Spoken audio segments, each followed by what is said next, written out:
Hi friends, welcome to my channel. तो ये to be with you का 10th episode है और अगर अब तक आपने इसके प्रीवियस एपिसोड नहीं देखे तो आई रिक्वेस्ट यू गाइस कि पहले आप इसके प्रीवियस एपिसोड देख लीजिए, तो आपको ये ड्रामा और भी अच्छी तरीके से समझ में आएगा। और हाँ फ्रेंड्स, अगर अब तक आपने मेरे चैनल को सब्सक्राइब नहीं किया है तो आई रिक्वेस्ट यू कि आप मेरे चैनल को सब्सक्राइब करना बिल्कुल भी मत भूलना। So without wasting any more time, let's start this video. तो जैसा कि फ्रेंड्स आपने पिछले एपिसोड पे देखा ही था कि चैन से और ओयांग का कुछ पंगा हो जाता है, जिसके बीच में फंस जाती है बेचारी मिया। सबको ऐसा लगता है कि मिया डबलिंग कर रही है और ओयांग और चैन से की फीलिंग्स के साथ बस खेल रही है, तो इसीलिए ऑफिस के हर लोग बस मिया को ताने ही मार रहे होते हैं। नेक्स्ट डे मिया जब ऑफिस जाती है तो उसके साथ सेम यही इंसिडेंट होता है और दो लड़कियां उसको देखकर बस यही बोल रही होती है कि ये लड़की कितनी ज्यादा बदतमीज है, एक ही साथ दो लड़कों की फीलिंग्स के साथ कैसे खेल सकती है। मिया को इन सभी की बातें सुनकर बहुत ज्यादा गुस्सा आता है, बट वो अपने गुस्से को बहुत ज्यादा कंट्रोल करती है। तभी उसको ओयांग का कॉल आता है और इससे पहले कि वो ओयांग को अपनी कुछ भी परेशानी बताती, ओयांग उससे बोलता है कि मुझे बहुत तेज भूख लग रही है, तुम कहाँ पर हो, जल्दी से मेरे लिए लंच लेकर आ जाओ। तो ये सब सुनकर मिया को और भी ज्यादा गुस्सा आता है, तो वो उन लड़कियों की तरफ देखती है और चिल्लाकर बोलती है कि मैं अभी यहाँ पर हूँ, मैं तुम्हारे लिए अभी लंच नहीं लेकर आ सकती हूँ। तो ओयांग उससे बोलता है कि तुम्हें लंच नहीं लेकर आए तो कोई बात नहीं, तुम मुझ पे इस तरीके से चिल्ला क्यों रही हो। तो उसके बाद मिया ओयांग की कुछ भी बात नहीं सुनती है और कॉल काट देती है। और उसके बाद वो बिना कुछ सोचे समझे ओयांग के ऑफिस में जाती है और उसके सामने आकर खड़ी हो जाती है। तो ओयांग उससे बोलता है कि हे, तुम मेरे सामने इस तरीके से आकर खड़ी क्यों हो गई हो, हट जाओ, अभी मैं गेम खेल रहा हूँ। तो मिया उससे बोलती है कि तुमको बस अपने गेम प्ले की लग रखी है, तुमको पता भी है कि मेरे साथ क्या क्या हो रहा है, मुझे नहीं करनी है ये जॉब, मुझे ये जॉब छोड़नी है। और ये रहा मेरा रेजिग्नेशन लेटर। तो ये सब देखकर ओयांग उसका रेजिग्नेशन लेटर पकड़ता है और उसको फाड़ देता है। तो मिया उसे बोलती है कि कोई बात नहीं, मैंने इसकी बहुत सारी कॉपी अपने पास रख रखी है, अब तुम चाहे कुछ भी बोल लो या फिर कुछ भी कर लो, मैं तुम्हारी बात बिल्कुल भी नहीं मानूंगी और इस जॉब को बिल्कुल करूंगी ही नहीं। तुमको पता भी है लोग मुझे देखकर क्या कह रहे हैं कि मैं तुमसे प्यार करती हूँ और तुम्हारी ही वजह से मैंने चैनजे को भी छोड़ दिया है। तो ओयांग उससे बोलता है कि कोई बात नहीं, एक काम करता हूँ कि मैं सभी को बुलाता हूँ और सबके सामने तुम्हारा और मेरा रिलेशन क्लैरिफाई कर देता हूँ। तो मिया उससे बोलती है कि प्लीज मेरे पास अभी जोक करने का टाइम नहीं है, मैं तुम्हारी सेक्रेटरी बनने के लिए तैयार हो गई, लेकिन ये सारी नॉनसेंस चीजें झेलने के लिए मैं अभी बिल्कुल भी तैयार नहीं हूँ। तो उसके बाद ओयांग उससे बोलता है कि ओके कोई बात नहीं, तुम एक काम करो कि मेरे टेबल पे मेरा बैग रखा है, उसको लेकर आ जाओ। तो मिया उससे बोलती है कि हे, अब मैं तुम्हारी सेक्रेटरी नहीं हूँ, इसलिए तुम मुझ पे हुक्म नहीं चला सकते हो, तुम अपने आप ही तो अपना बैग लेकर आ सकते हो ना। तो ओयांग उससे बोलता है कि ठीक है, अगर तुम प्रॉब्लम का सोल्यूशन नहीं चाहती हो तो ये तुम पर है, और वैसे भी मैं तुम्हें ये बताना चाहता हूँ कि उस बैग में तुम्हारे कॉन्ट्रैक्ट पेपर है, तुमको उस कॉन्ट्रैक्ट के बारे में याद तो होगा ही ना, क्योंकि तुमने उस पे अपनी सहमति से साइन जो किए थे कि तुम मेरी कंपनी में 3 साल तक काम करोगी, और अगर तुमने मेरी कंपनी को छोड़ने की बात करी तो तुमको उसके लिए पैसे भरने पड़ेंगे। तो ओयांग की बातें सुनकर मिया को उसकी बातें माननी ही पड़ती है। तो उसके बाद वो ओयांग का बैग लेकर आती है और उसको उसका बैग दे देती है। थोड़ी देर बाद ओयांग उसमें से मिया की कॉन्ट्रैक्ट पेपर निकालता है और उनको पढ़ने लग जाता है और उससे कहता है कि इस कॉन्ट्रैक्ट के हिसाब से अगर मेरी सेक्रेटरी ने बिना किसी रीजन के अपनी जॉब छोड़नी चाहिए तो उसको इसके लिए पेनल्टी तो भरनी पड़ेगी, और वैसे भी ये तो 3 साल का कॉन्ट्रैक्ट है, तुम तो बस 1 हफ्ते में ये जॉब छोड़ना चाहती हो। तो यही सब होने के बाद मिया को वो दिन याद आता है जब ओयांग उसको कॉन्ट्रैक्ट पेपर देता है और उससे कहता है कि तुमको इसको पढ़ने की जरूरत नहीं है, मैंने तुम्हारे लिए पहले से ही इस कॉन्ट्रैक्ट पेपर को एक बार पढ़ लिया है, तो इस पे तुम बस एक बार साइन कर दो। तो मिया को ओयांग की ये सारी बातें सुनकर बहुत ही ज्यादा गुस्सा आता है और उसको अफसोस होता है कि क्यों उसने इस कॉन्ट्रैक्ट पेपर पर साइन कर दिया। तो यही सब होने के बाद मिया ओयांग के हाथ से वो कॉन्ट्रैक्ट पेपर छीनती है और उनको पढ़ने लग जाती है। जब मिया वो पेपर्स पढ़ रही होती है तो ओयांग उससे बोलता है कि मैं तुमको एक एडवाइस देना चाहूंगा, आज के बाद तुम कभी भी किसी पेपर पे साइन करो ना तो पहले उसे अच्छे से पढ़ लेना, वरना तुम बहुत ही बड़े मुसीबत में फंस जाओगी। तो ये सब होने के बाद ओयांग उससे बोलता है कि चलो ठीक है, तुम मेरी दोस्त हो तो इसीलिए मैं एक काम करता हूँ कि तुम्हारी पेनल्टी हाफ कर दूंगा, अगर तुम्हें ये जॉब छोड़नी है तो तुम छोड़ सकती हो। तो यही सब सुनने के बाद मिया उससे कहती है कि ओयांग तुमने मेरे साथ ऐसा क्यों किया, तुम कितने ज्यादा शेमलेस हो। तो उसके बाद ओयांग उससे बोलता है कि सच में मिया तुम बहुत ही ज्यादा बेवकूफ हो, अभी अभी तो चैनजे ने तुमसे ब्रेकअप किया है, तुम ही मुझे बताओ कि जिस दिन तुमने पहली बार चैनजे को देखा था तो तुम्हें लगा था कि वो तुमसे ब्रेकअप करेगा, बट उसने ऐसा किया ना, अगर मैं तुम्हारी जगह पर होता ना तो मैं यही ऑफिस में स्टे करता और पता लगाता कि क्यों उसने मेरे साथ ऐसा किया है। ओयांग की बातें सुनने के बाद मिया को ऐसा लगता है कि ओयांग बिल्कुल सही कह रहा है और अब उसे इस कंपनी में रुक कर ये तो पता लगाना ही होगा कि आखिरकार क्यों चैनजे ने उसके साथ ऐसा किया। एक्चुअली में ओयांग चाहता ही ये था कि मिया अपने लिए स्टैंड ले, तभी तो उसने मिया को इतना ज्यादा गुस्सा दिलाया था और फाइनली मिया भी ओयांग की बातें समझ गई थी। दूसरी तरफ लीतो और वे ओयांग के लिए लंच लेकर आए होते हैं और उसके बाद जैसे ही वो कार से उतरते हैं तभी वे की नजर पड़ती है मिया पर। मिया को देखकर वो वहीं पर ही रुक जाती है। तो उसका भाई उससे बोलता है कि क्या हुआ, तुम वहाँ पर किसका वेट कर रही हो। तो वे उससे बोलती है कि भैया मैं यहाँ पर किसी का भी वेट नहीं कर रही हूँ, बस आ रही हूँ। और ऐसा ही कहकर वो अंदर चली जाती है। थोड़ी ही देर में वे सोचती है कि उसे मिया को नीचे दिखाने का इससे अच्छा मौका नहीं मिलेगा, इसलिए वो अपने भाई से बोलती है कि भैया मैं ओयांग के लिए कॉफी लेकर आना भूल गई हूँ, इसीलिए पहले मैं उसके लिए कॉफी लेकर आ जाती हूँ और ये लंच आप मुझे दे दीजिए, मैं उसको अपने हाथों से ये लंच दूंगी। आप एक काम करो कि तब तक आप ओयांग से मिल लो। दूसरी तरफ मिया भी ओयांग के लिए लंच लेने के लिए गई होती है और इससे पहले कि वो ऑफिस में एंटर हो तब तक चैन से उसका हाथ खींचता है और उसको अपने साथ लेकर चला जाता है। तो मिया चैन से बोलती है कि अब तुम्हें मुझसे क्या लेना देना है, मुझे तुमसे कुछ भी बात नहीं करनी है, मुझे यहाँ पर से जाने दो। तो चैन से उससे बोलता है कि तुमने मेरा कॉल क्यों नहीं उठाया। तो मिया उससे बोलती है कि क्यों उठाऊं मैं तुम्हारा कॉल, तुम हो कौन। दूसरी तरफ वे मिया का वेट कर रही होती है और कहती है कि ये कितनी ज्यादा स्लो है, अब तक तो इसे यहाँ पर आ जाना चाहिए था। थोड़ी देर में चैन से मिया से कहता है कि तुम यहाँ पर काम करने क्यों आई हो और तुम ओयांग की सेक्रेटरी क्यों बनी, आखिरकार ओयांग से तुम्हारा रिलेशन क्या है। तो मिया उससे कहती है कि तुम हो कौन मुझसे ये सब क्वेश्चन पूछने वाले, और वैसे भी अब तो तुम मेरी फैमिली का हिस्सा भी नहीं हो ना। तो चैन से मिया से कहता है कि आई एम सो सॉरी, मैंने तुम्हारे साथ पहले बहुत ही बुरा बिहेव किया था। तो उसके बाद मिया चैन से कहती है कि तुमने मुझसे ब्रेकअप किया था, तुम भी मुझसे दूर रहना चाहती थी क्योंकि तुम मुझसे बोर हो गए थे, बट अब जब मैं तुमसे दूर रहना चाह रही हूँ तो तुम क्यों बार बार मेरे पास आ रहे हो। हमारे बीच में तो सब कुछ खत्म हो गया है, लेकिन फिर भी तुम मुझसे ऐसे सवाल क्यों पूछ रहे हो। मेरी मर्जी, चाहे मैं इस कंपनी में काम करूँ या ओयांग की सेक्रेटरी बनूं, तुमको इस सब से क्या लेना देना है। क्यों तुम ओयांग के पास गए और तुमने उससे मुझसे दूर रहने के लिए कहा। तुमको मुझे दुखी देखकर बहुत ही ज्यादा मजा आ रहा है ना। मैं मानती हूँ कि मैं तुमसे बहुत ज्यादा प्यार करती थी, लेकिन मैं तुम्हारा कोई खिलौना नहीं हूँ। जब तुम्हारा मन करेगा तब तुम मुझसे खेलोगे और जब तुम्हारा मन करेगा तब तुम मुझे दूर फेंक दोगे। तो उसके बाद चैन से उससे बोलता है कि मैं मानता हूँ मैंने पहले तुम्हारे साथ बहुत ज्यादा बुरा किया है, बट अगर तुम सच में मुझसे प्यार करती तो बस मैं तुमसे एक रिक्वेस्ट करना चाहता हूँ कि तुम इस कंपनी को छोड़ दो। तो मिया चैन से कहती है कि तुमको मुझसे प्रॉब्लम क्या है, अपने यहाँ तो तुमने अपनी पूरी लाइफ सेट कर चुकी है और मुझको ये भी पता है कि तुमने मुझे डंप क्यों किया है। तुम मुझसे इसलिए तो बोर हो गई हो क्योंकि तुम्हारी लाइफ में कोई और आ गई है जिसके पास बहुत पैसा है और वो बहुत ही ज्यादा पावरफुल भी है। सच्ची में ओयांग बिल्कुल सही कहता है कि मैं एक बहुत बड़ी पागल लड़की हूँ। मुझे हमेशा से ऐसा लगता था कि तुम्हारे और मेरी ब्रेकअप की वजह मैं हूँ। मैं पागलों की तरह बस यही सोचती रहती थी कि क्या गलती थी मेरी जो तुमने मुझसे ब्रेकअप कर लिया।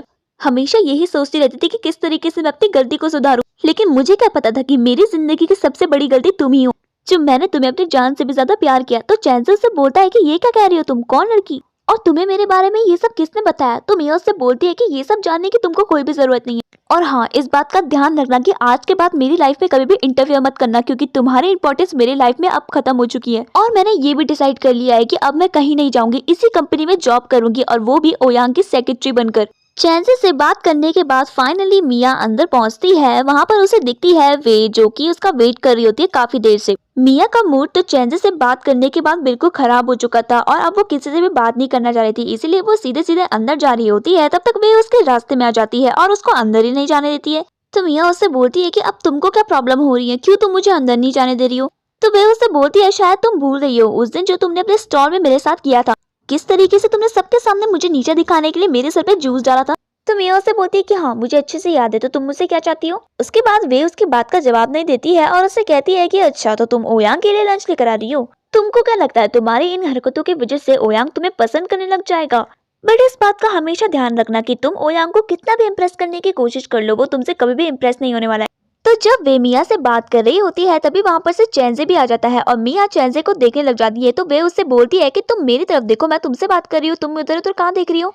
इस बात का ध्यान रखना कि ओयांग तुमको कभी भी पसंद नहीं करेगा क्योंकि तुम बहुत ही ज्यादा चीप हो। एक बार ओयांग तुम्हारे स्टॉल पे खाना खाने के आ गया, तुम तो अपने आप को ज्यादा ही बनने लग गई। और मैं तुम्हें लास्ट टाइम ये बोल रही हूँ कि ओयांग से दूर रहना, अगर इसके बाद कुछ भी हुआ ना तो मुझे मत कहना कि मैंने तुम्हें वार्निंग नहीं दी। दूसरी तरफ ली दो ओयांग से मिलता है और उसको बताता है कि वे उससे मिलने के लिए आ रखी है और वो उसके लिए लंच भी लेकर आ रखी है। ओयांग ये तो जानता ही था कि वे मिया से कितनी ज्यादा नफरत करती है, इसीलिए वो किसी को कॉल लगाता है और उनसे कहता है कि मैं आपको बताना भूल गया कि मैंने मिया को अपना सेक्रेटरी बना दिया है और वे भी यहाँ पर आने वाली है, इसलिए जैसे ही वो यहाँ पर आए मुझे पहले बता देना। तो ओयांग की ये सारी बातें लीदो सुन लेता है और जैसे ही वो सुनता है कि मिया उसके सेक्रेटरी बन गई है और वो उसके लिए लंच लेकर आने वाली है, तो उसको याद आता है कि वे जब ऑफिस के अंदर आने वाली थी तो वो थोड़ी देर तक रुकी थी और बहुत ही अजीब बिहेव कर रही थी, कहीं वे ने मिया को देख तो नहीं लिया। तो यही सब सोचने के बाद वो बिना कुछ सोचे समझे वहाँ पर से चला जाता है। थोड़ी ही देर में मिया वे को खाना दिखाती है और उससे कहती है कि देख रही हो ये खाना मैं ओयांग के कहने पर लेकर आई हूँ, जो कि उसकी पसंद है। तो इसका मतलब कि तुम ओयांग की पसंद को भी चीप बोल रही हो। और वैसे भी अब मैं ओयांग के सेक्रेटरी हूँ, तो इसीलिए तुम मेरे रास्ते से हट जाओ, उसको भूख लग रही होगी। फिर उसके बाद वे उससे कहती है कि सेक्रेटरी, और ऐसा कहकर वो हंसने लग जाती है। उसके बाद उससे कहती है कि अच्छा मैं भी तो देखो कि ओयांग के सेक्रेटरी उसके लिए क्या खाना लेकर आई है। तो उसके बाद वो मिया के हाथ से खाना छीनती है और उससे कहती है कि तुम ओयांग के लिए चीप नूडल लेकर आई हो। ये नूडल ओयांग के खाने के काम तो नहीं आएंगी, इसीलिए एक काम करती हूँ, मैं इसे तुम्हारे सर पे गिरा देती हूँ। और ऐसा ही कहकर वो उन नूडल्स को मिया के सर पे गिरा देती है। चैन से ये सब कुछ देख रहा होता है, लेकिन वो एक शब्द भी नहीं बोलता है। मिया की सबके सामने इतनी बेइज्जती करने के बाद वे उससे बोलती है कि तुम्हें लड़ने का बहुत शौक है ना, हिम्मत है तो अब लड़के दिखाओ। अब मुझसे तुम्हें कोई भी नहीं बचा सकता, ना ही ओयांग और ना ही मेरा भाई। वे मिया को इतने गंदे तरीके से ट्रीट करती है, लेकिन मिया को इस सब से कुछ भी फर्क नहीं पड़ता है और वो बस चैनसे की तरफ देख रही होती है। उसको ऐसा लगता है कि बचपन में जब उसे कोई भी बुली किया करता था तो चैनसे उसे आकर बचाता था, क्या पता इस टाइम भी वो उसे आकर बचाए। बट चैनसे ऐसा कुछ भी नहीं करता है और चुपचाप बस मिया को देखता रहता है। ये सब देखकर मिया को बहुत ही ज्यादा गुस्सा आता है और मिया वैसे कहती है कि अब मैं तुमसे नहीं लड़ूंगी, और हाँ मैं ओयांग से बहुत ज्यादा प्यार करती हूँ और मैं उसकी गर्लफ्रेंड भी हूँ, क्या कर लोगी तुम? और तुम्हें चाहे जो करना है कर लो, मैं ओयांग का साथ कभी भी नहीं छोड़ूंगी। हालांकि मिया ये सब वैसे कह रही होती है, लेकिन वो ये सब इसीलिए कहती है ताकि चैन से ये सारी बात सुने। और मिया की ये सारी बातें सुनकर चैन से और वे दोनों ही बहुत ज्यादा शॉक हो जाते हैं। मिया की बातें सुनकर वे को बहुत ज्यादा गुस्सा आता है और वो मिया के बाल पकड़ लेती है और उससे कहती है कि फाइनली तुमने कन्फेस कर ही दिया ना कि तुम ओयांग को पसंद करती हो। और इसी तरीके से वे सभी के सामने मिया की बहुत ही ज्यादा बेइज्जती करती है। तब तक वहाँ पर भागकर लीदो आ जाता है। लीदो को ये सब देखकर वे पर बहुत ही ज्यादा गुस्सा आता है और वो वे पर बहुत ही तेज चिल्लाता है और उससे कहता है कि तुम पर बिल्कुल भी तमीज नहीं है क्या? बदतमीजी की भी एक हद होती है वे, और आज तुमने ये सारी हद पार कर दी है। तो वे अपने भाई से कहती है कि भैया आपको क्या हो गया? उसने भी तो मेरे ऊपर जूस गिराया था ना, मैंने भी उसे कुछ कहा और इसने आज फाइनली ये कन्फेस कर दिया है कि ये ओयांग को पसंद करती है। क्या इसकी ये सारी बातें सुनने के बाद भी आप इसको कुछ नहीं कहेंगे? तो ये सब सुनकर लीदो उससे बोलता है कि तुम चुप रहो और तुमको तो मैं घर पे चलकर बताता हूँ। और ऐसा ही कहकर वो मिया का हाथ पकड़ता है और उसका पर्स उठाकर वहाँ पर से उसको लेकर चला जाता है। थोड़ी देर में ओयांग गेम खेलकर बहुत ही ज्यादा बोर हो जाता है, तो उसके बाद वो मिया को वॉइस मैसेज करता है और उससे कहता है कि तुम कहाँ हो, मुझे बहुत ज्यादा भूख लग गई है, कब से मैं तुम्हें कॉल कर रहा हूँ, तुम कॉल भी नहीं उठा रही हो, अब तुम मेरे लिए लंच का डिनर के टाइम पर लेकर आओगी। और ऐसा ही कहने के बाद वो अपना गेम दोबारा से खेलने लग जाता है। ओयांग को तो कुछ पता भी नहीं होता है कि वे ने मिया के साथ कितना ज्यादा बुरा किया और किस तरीके से मिया के दिल में कुछ ना होने पर भी उसने ओयांग को सबके सामने अपना बॉयफ्रेंड कह दिया। दूसरी तरफ जब ओयांग गेम खेल रहा होता है तभी उसको कॉल आता है, तो उसको ऐसा लगता है कि वो कॉल मिया का है और वो बोलता है कि तुम इतनी देर से कहाँ पर हो, मेरे लिए लंच क्यों नहीं लेकर आई हो, कम से कम मैसेजेस का रिप्लाई तो दे दिया करो। तभी उसकी बहन उससे बोलती है कि ये मैं हूँ, तुम क्या बोल रहे हो, और जल्दी से तुम मेरे ऑफिस में आओ, मुझे तुमसे कुछ जरूरी बात करनी है। तो अपनी बहन के ऑर्डर फॉलो करते हुए थोड़ी ही देर में ओयांग अपने बहन के ऑफिस में जाता है। तो उसकी बहन उससे बोलती है कि तुमने अपनी सेक्रेटरी चेंज क्यों की और तुमने अपनी नई सेक्रेटरी मिया को क्यों चूज किया, तुमको पता भी है तुम्हारी पुरानी सेक्रेटरी की क्वालिफिकेशन कितनी ज्यादा हाई है। तो अपनी बहन के ये सारे सवाल सुनकर ओयांग बिल्कुल नर्वस हो जाता है और उससे कहता है कि तभी तो मैंने उसे निकाला, वो कितनी हाई क्वालिफिकेशन वाली थी। तो मुझे ये सब देखकर बिल्कुल भी अच्छा नहीं लग रहा था कि वो मेरे खाना लेकर आएगी और मेरा रूम साफ करेगी। अपने क्वालिफिकेशन के हिसाब से तो वो कुछ बेटर पोजीशन डिजर्व करती थी ना। तो ओयांग का ये जवाब सुनने के बाद उसकी बहन उससे बोलती है कि बात को घुमाने की कोशिश मत करो, तुमको पता भी है पूरे कंपनी में तुम्हारे मिया के और चैनसे के बारे में कितनी सारी रूमर स्प्रेड हो गई है। मैं तुमको लास्ट बार कह रही हूँ, तुम्हारा उस वुमेन के साथ जो कुछ भी रिलेशन है 3 दिन में वो सब कुछ खत्म कर देना, अगली बार से मुझे वो लड़की इस कंपनी में नहीं दिखनी चाहिए। तो ओयांग अपनी बहन से बोलता है कि ये सब आप क्या कह रही हो, सिर्फ कुछ फेक रूमर्स की वजह से मैं उसे जॉब से कैसे निकाल सकता हूँ। तो उसकी बहन उससे बोलती है कि वाव, कुछ मिसअंडरस्टैंडिंग की वजह से तुम चैनसे को जॉब से निकाल सकते हो बट मिया को नहीं, आखिरकार वो तुम्हारे लिए इतनी स्पेशल क्यों है, तुम सच में एक बहुत ही मतलबी इंसान हो। अभी तो ये सारी बातें सिर्फ कंपनी के अंदर ही हो रही है, अगर ये सारी बातें कंपनी के बाहर पहुंच गई तो क्या होगा। तुम्हें इस कंपनी में काम करते हुए बस अभी कुछ दिन हुए हैं और ये सब हालत हो गई है, अगर तुम्हें कुछ और दिन इस कंपनी में काम करोगे तो इस कंपनी की क्या हालत हो जाएगी, मुझे कुछ समझ में नहीं आ रहा है। तो उसके बाद ओयांग अपनी बहन से बोलता है कि आप मुझ पर ट्रस्ट कीजिए, मैं इस कंपनी को कुछ भी नहीं होने दूंगा। तो उसके बाद उसकी बहन उससे बोलती है कि तुमको इस कंपनी से क्या लेना देना, तुमने तो इस कंपनी को बनाने में कुछ मेहनत भी नहीं की है, अगर ये कंपनी कभी डिस्ट्रॉय भी होगी तो इससे तुम्हें क्या फर्क पड़ेगा। अरे फर्क तो पड़ेगा ना, आखिरकार मेरी शादी होने के बाद ये कंपनी तुम्हारे ही नाम पर तो हो जाएगी और तुम इस कंपनी के प्रेसिडेंट बन जाओगे। तो उसके बाद ओयांग अपनी बहन से बोलता है कि आप ऐसा क्यों सोच रही हो, इस कंपनी की हमेशा प्रेसिडेंट आप ही बनकर रहोगी, आपको पता है ना कि मुझे बिजनेस में बिल्कुल भी इंटरेस्ट नहीं है और इस कंपनी को यहाँ तक आप लेकर आई हो, मैं नहीं, इसीलिए इस कंपनी की प्रेसिडेंट बनने की हकदार भी आप ही हो। तो उसके बाद उसकी बहन उससे बोलती है कि ये ड्रामे मत करो, मुझे पता है कि तुम मेरी फीलिंग कभी भी नहीं समझ सकते हो, और इस कंपनी के प्रेसिडेंट होने के नाते मैं तुम्हें ये ऑर्डर दे रही हूँ कि तुम अभी के अभी मिया को इस जॉब से फायर करो। अपनी बहन की ये सारी बातें सुनने के बाद ओयांग अपनी बहन से बोलता है कि आज तक मैंने हमेशा आपकी बात मानी है, बट आज मैं आपकी बात नहीं मानूंगा क्योंकि मिया ने हमारी कंपनी का कोई भी रूल नहीं तोड़ा है, इसीलिए मैं उसे इस नौकरी से नहीं निकालूंगा। और अपनी बहन से ये सब कहने के बाद ओयांग वहां पर से चला जाता है। थोड़ी ही देर में ली तो मिया से कहता है कि मुझे माफ कर दो, आज मेरी बहन ने जिस तरीके का बिहेवियर तुम्हारे साथ किया उसको देखकर मुझे बहुत ही ज्यादा शर्म आ रही है, बट मैं तुमसे प्रॉमिस करता हूँ कि मैं अपनी बहन को तुम्हारे पास पक्का लेकर आऊंगा और उससे माफी भी मंगवाऊंगा। बट फिलहाल के लिए यहाँ पर मैंने कुछ कपड़े रख रखे हैं, तुम्हें इनमें से जो भी अच्छे लग रहे हैं तुम वो पहन। और ऐसा ही कहकर ली दो वहां पर से चला जाता है। थोड़ी देर बाद मिया वो ड्रेसेस देखती है तो उन ड्रेसेस का प्राइस बहुत ही ज्यादा हाई होता है, इसीलिए वो उनमें से एक भी ड्रेस नहीं लेती है।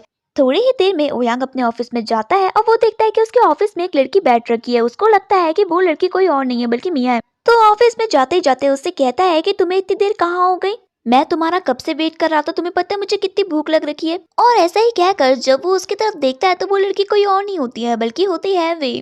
तो वे उससे कहती है कि तुमको भूख लग रखी है, मुझे पता था कि तुमको भूख लगी होगी, तभी मैं तुम्हारे टेस्टी लंच लेकर आई हूँ, अब जल्दी से इसे खा लो। तो उसके बाद ओयांग लंच करने लग जाता है। तो वे उससे बोलती है कि लंच टेस्टी हो रहा है ना। तो ओयांग उससे बोलता है कि सच्ची में ये बहुत ही ज्यादा टेस्टी। तो उसके बाद वे ओयांग से कहती है कि तुमको पता है आज मुझे वो मिया दिखी थी और वो मुझसे झूठ झूठ कह रही थी कि वो तुम्हारी सेक्रेटरी है, तो मैंने उसे अच्छे तरीके से सबक सिखा दिया। तो जैसे ही ओयांग ये सुनता है तो वो उससे बोलता है कि तुमने मिया के साथ क्या किया, मुझे सच्ची सच्ची बताना। तो वे उससे बोलती है कि क्या सच में मिया तुम्हारी सेक्रेटरी है। तो ओयांग उससे बोलता है कि क्यों, मिया मेरी सेक्रेटरी नहीं बन सकती है क्या, और तुम मुझको जल्दी से बताओ कि तुमने उसके साथ क्या किया है। ओयांग की ये सारी बातें सुनने के बाद वे उससे कुछ भी नहीं बोलती है क्योंकि उसको पता था कि अगर वो मिया के बारे में उससे कुछ भी बताएगी तो ओयांग उसको पक्का डांटेगा। तो उसके बाद ओयांग वे के हाथ से उसका फोन छीनता है और मिया को कॉल लगाने लग जाता है, बट तभी वे उसके हाथ से अपना फोन वापस ले लेती है और उससे कहती है कि तुम्हें उसे कॉल लगाने की कुछ भी जरूरत नहीं है, मेरा भाई उसे यहाँ पे से ले जा चुका है। तो उसके बाद दोबारा से ओयांग वे के हाथ से उसका फोन छीनता है। तभी वो देखता है कि वे को किसी ने वीडियो सेंड कर रखी है और वो वीडियो किसी और की नहीं होती है बल्कि होती है वे की और मिया की। ओयांग जैसे ही वो वीडियो खोलता है तो वो उसमें देखता है कि मिया किस तरीके से ओयांग के लिए बोल रही थी कि वो उससे बहुत ही ज्यादा प्यार करती है, और यही सब देखकर ओयांग को हंसी आने लग जाती है। बट उसके बाद फाइनली जब वो देखता है कि किस तरीके से वे मिया के बाल खींचती है तो ये सब देखकर उसको वे पर बहुत ही ज्यादा गुस्सा आता है और वे की इस हरकत के लिए ओयांग उसको बहुत ही ज्यादा डांटता भी है। तो चलिए फ्रेंड्स, आज के लिए बस इतना ही, बाकी का ड्रामा मैं आपको नेक्स्ट एपिसोड में सुनाऊंगी। तब तक के लिए बाय।